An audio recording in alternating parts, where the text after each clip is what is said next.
नमस्कार, स्वागत है आपका हमारे चैनल पर। मैं हूं आपके साथ शिप्रा सैनी। बड़ी खबर महाराष्ट्र से है, जहां महाराष्ट्र में उपचुनाव में बीजेपी की बड़ी जीत हुई है। बीजेपी की जीत ने महाविकास आघाड़ी सरकार को साफ संदेश दे दिया है कि वसूली की सरकार महाराष्ट्र में नहीं चलेगी। तो महाराष्ट्र की एक विधानसभा सीट पर यह उपचुनाव हुए थे, जिसमें बीजेपी बड़ी जीत हासिल करती दिखाई दे रही है। आपको बता दें, महाराष्ट्र के सोलापुर जिले की पंढरपुर विधानसभा सीट पर उपचुनाव के नतीजे सामने आए हैं, जहां बीजेपी अपना कमल खिलाने में कामयाब हुई है। बीजेपी उम्मीदवार समाधान आवताड़े ने वहां जीत हासिल की है। तो ये उपचुनाव इसलिए अहम है क्योंकि महाराष्ट्र में महाविकास आघाड़ी सरकार है, 3 पार्टी की सरकार है। लेकिन जिस तरीके से महाराष्ट्र में लगातार राजनीतिक समीकरण बनते और बिगड़ते बीते दिनों दिखाई दिए हैं, और जिस तरीके से लगातार उद्धव ठाकरे जो है वो सवालों के घेरे में रहे हैं बतौर मुख्यमंत्री, इसके मद्देनजर ये चुनाव अपने आप में बेहद अहम माना जा रहा था, जिसमें बीजेपी साफ तौर पर जीतती दिखाई दे रही है।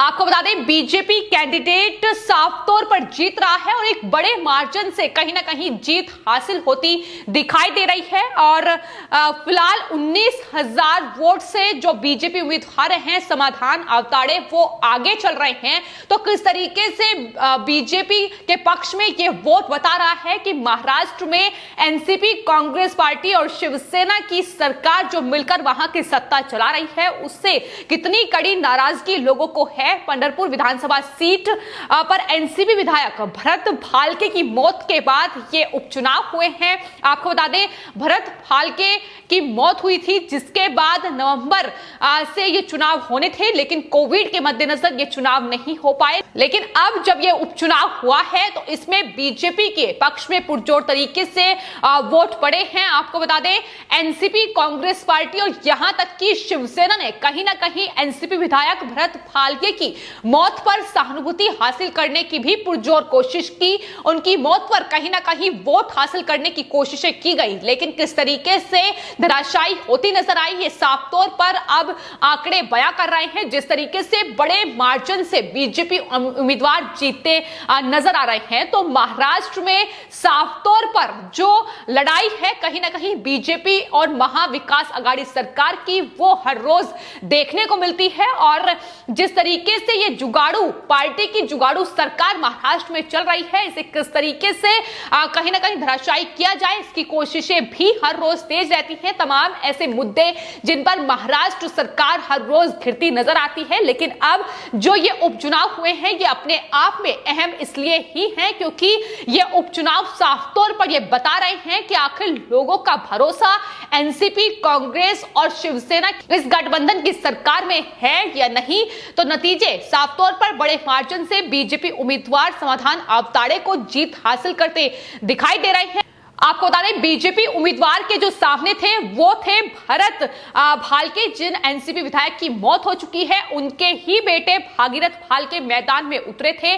तो जाहिर तौर पर एक कड़ा मुकाबला बीजेपी और एनसीपी के बीच माना जा रहा था। 2019 के विधानसभा चुनाव निर्दलीय और शिवसेना के टिकट पर 2014 में भागीरथ भालके ने चुनाव लड़ा था। लेकिन फिलहाल जिस तरीके से ये लगातार महाराष्ट्र में राजनीतिक समीकरण बनते और बिगड़ते दिखाई दे रहे हैं, लेकिन इस बीच ये जीत अपने आप में अहम और स्पष्ट संदेश देती नजर आ रही है कि उद्धव ठाकरे से कहीं ना कहीं महाराष्ट्र की जनता त्रस्त नजर आ रही है। जिस तरीके से ये वसूली सरकार लगातार वसूली के लिए काम कर रही है, बीजेपी साफ तौर पर महाराष्ट्र में बैठी उद्धव ठाकरे सरकार को वसूली आघाड़ी सरकार का दर्जा दे चुकी है। चूंकि अपने 1.5 साल के इस शासन में जिस तरीके से महाविकास आघाड़ी सरकार ने महाराष्ट्र में एक वसूली की सरकार चलाई है, जिस तरीके से तमाम ऐसे केस सामने आए हैं जिसमें मुंबई पुलिस का, महाराष्ट्र पुलिस का इस्तेमाल करते हुए साफ तौर पर वसूली महाविकास आघाड़ी सरकार में बैठे मंत्री और नेताओं की तरफ से की गई है। और हालिया में जो केस सामने आया, एंटीलिया केस, उसने कहीं ना कहीं उद्धव ठाकरे सरकार की वजूहत के तौर पर ही दिखा, जहां मुंबई पुलिस के चेहरे तो बेनकाब हुए ही, लेकिन महाराष्ट्र में बैठे अनिल देशमुख को ही अपने पद से इस्तीफा देना पड़ा। एनसीपी से अनिल देशमुख थे, जिसका खामियाजा अब कहीं ना कहीं इस उपचुनाव में एनसीपी को भुगतना पड़ा है और एनसीपी की एक बड़ी हार हुई है। यह न सिर्फ हार एनसीपी की है, बल्कि कहीं ना कहीं महाविकास अघाड़ी सरकार के लिए एक संदेश के तौर पर है कि अगर इस तरीके से महाराष्ट्र में सिर्फ और सिर्फ राजनीति की जाएगी, इस तरीके से वसूली की जाएगी, इस तरीके से लोगों की कहीं ना कहीं जो मुद्दे हैं उस पर ध्यान नहीं दिया जाएगा, तो कहीं ना कहीं एक बड़ा सत्ता परिवर्तन आने वाले वक्त में महाराष्ट्र में देखने को मिल सकता है। तो फिलहाल महाराष्ट्र की पंढरपुर सीट पर ये जो चुनाव हुआ है, ये जो उपचुनाव हुआ है, इसमें जाहिर तौर पर एनसीपी और बीजेपी के बीच कड़ी टक्कर के इस मुकाबले में बीजेपी की जीत हुई है। 19,000 वोट के बड़े मार्जिन से बीजेपी उम्मीदवार फिलहाल आगे है, यानी जीत लगभग तय है और जीत कहीं ना कहीं हो चुकी है, कमल खिल चुका है।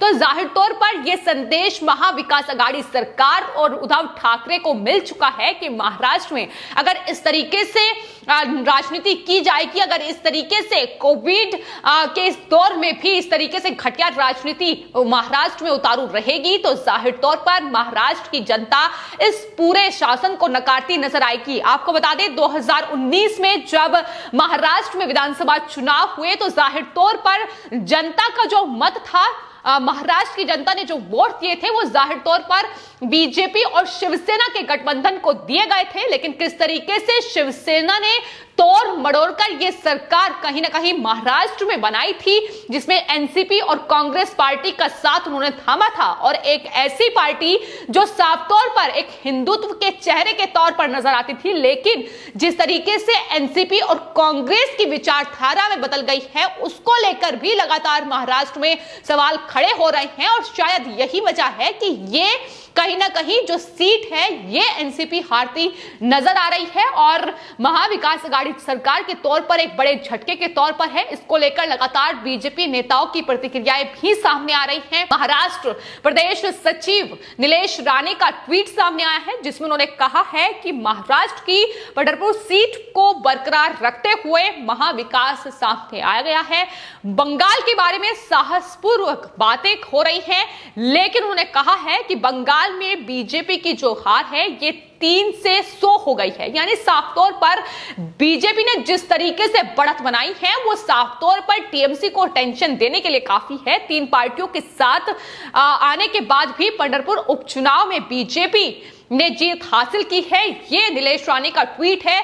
जाहिर तौर पर संदेश देने की कोशिश है कि ध्यान उस पर भी दिया जाए कि किस तरीके से महाराष्ट्र का ये उपचुनाव कहीं ना कहीं महाविकास अघाड़ी सरकार हारी है, लेकिन जिस तरीके से महाविकास अघाड़ी सरकार के नेता लगातार राजनीति कर रहे हैं, जाहिर तौर पर महाराष्ट्र पर अगर ध्यान दे तो बेहतर होगा, क्योंकि महाराष्ट्र में फिलहाल स्थितियां महाविकास अघाड़ी सरकार के लिए अच्छी नहीं है। और बीजेपी प्रदेश अध्यक्ष यहां तक कह चुके हैं कि महाराष्ट्र में जो जनता ने मत दिया था वो जाहिर तौर पर बीजेपी और शिवसेना के गठबंधन को दिया गया था, लेकिन शिवसेना ने कहीं ना कहीं महाराष्ट्र की जनता के साथ विश्वासघात कर ये एनसीपी और कांग्रेस के साथ गठबंधन किया, जिसका जवाब अब जनता उन्हें दे रही है।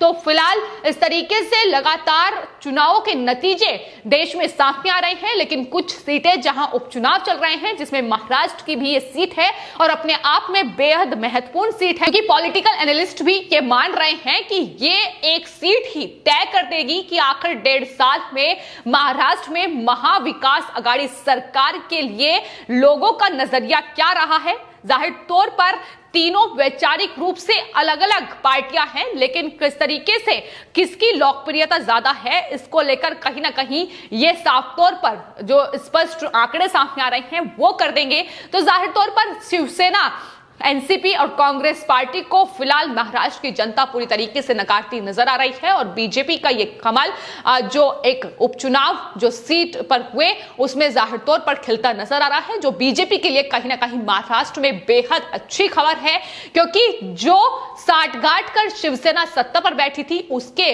लिए भी कहीं ना कहीं ये बड़े झटके के तौर पर देखा जा रहा है, क्योंकि आने वाले वक्त में बीएमसी का चुनाव और उसके बाद जो चुनाव महाराष्ट्र में होंगे उसमें क्या हालत अब शिवसेना, एनसीपी और कांग्रेस पार्टी की होगी, ये उपचुनाव के नतीजों ने साफ कर दिया है। तो फिलहाल एनसीपी विधायक की मौत पर भी सहानुभूति हासिल करने की कोशिश की गई।